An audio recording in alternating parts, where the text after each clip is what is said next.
All right, so today is the test, the real test. Hang on, I got to turn down ABBA.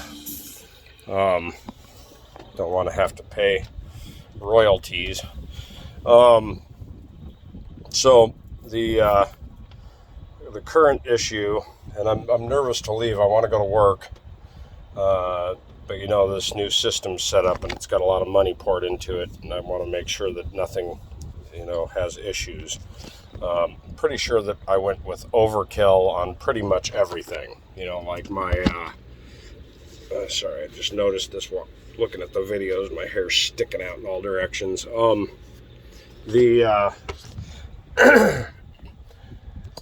at the moment we are getting 37.2 volts at 3.7 amps.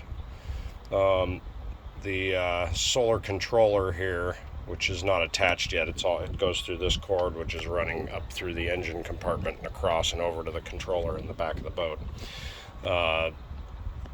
It's going to go basically on a control panel that'll be right over here, maybe out of that piece of wood, and then a couple other ones. It'll also cover up the diesel heater, and so I'll eventually have the diesel heater controller over there as well. But okay, so this thing doesn't seem to really know what's going on inside the battery the same way that the app does in the phone. The thing in the app shows me exactly what this thing's actually dumping into the battery, so I get to see it from a different perspective. This thing, when I put one fridge on it, as soon as it was dark, it shut off, and I couldn't get it to turn back on. It was telling me it was only 5 volts. I don't know what this thing means. I have to investigate it, but I'm pulling the power for the fridges, this one over here and that one over there. I'm pulling the power for those directly off the battery, which is what everybody says you should do. They've got their own terminals. Each fridge does. They're pulling 12 volt. This is one of the cut-off cigarette lighter plugs, which is then spliced in with high-quality splicers. And this is my electrical work box with this 16-gauge marine-grade waterproof stuff, and it's of course shrink wrapped and taped, and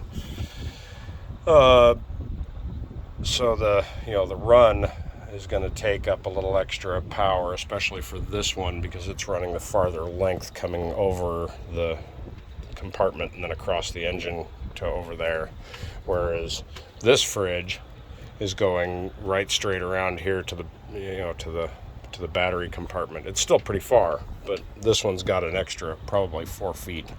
And yes, everything's a disaster. I've literally had to empty almost half the compartments in the boat to climb into these little holes and cracks and crevices to move wires around and figure out where my power supply was. But okay, so here's the thing. 37.8 volts is less than half what the two panels can create together.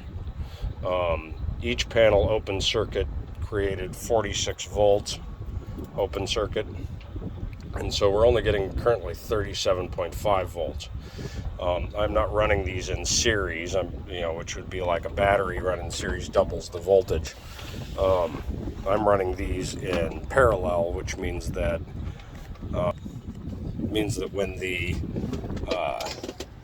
when one panel is shaded, the other one is not affected.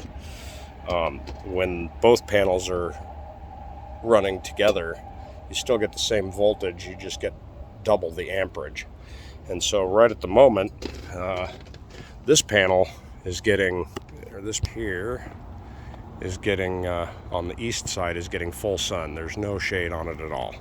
So it's producing maximum power.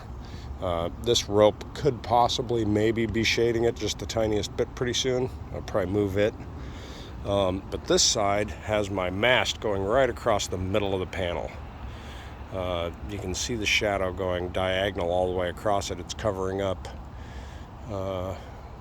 1, 2, 3, 4, like 4, almost 5 individual cells diagonally across, which means this one may not be producing much of anything right at the moment. I could probably stick my meter into the wires and figure it out, but I don't really want to go that far. I don't think that's necessary. I understand. I've watched a bunch of videos on this, and that patch of shading is probably killing that panel's output almost completely. So I'm actually putting a pretty large amount of power into the battery with just one panel. But here, and it's like 11 o'clock in California, so I need to go to work, but in another half hour, 45 minutes, that second panel is going to be in full sun, and I'm going to get double the output, and that makes me want to watch and make sure everything's okay. You know, I need to go work, I need to go make money, because that's just whatever, you know, what has to happen. But leaving and having some catastrophic thing happen would be terrible. If I'm here, at least I could deal with it. So I'm probably going to sit here for an hour and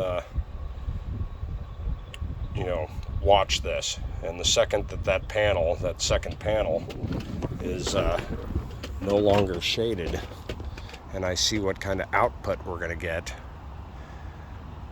I can walk around after 15 minutes and feel the wires and see if anything seems hot, or if the battery temperature rises on that BMS screen, which has 2 different temperature sensors.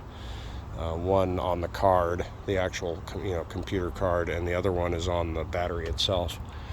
And they haven't really seen any increase right now, but when I double the temperature, or when I double the output, it's going to be different. These, by the way, are I think they're 8 gauge. No, I think that was, I can't remember. The ones that are running through most of the boat, most of the wires I've got in here. This is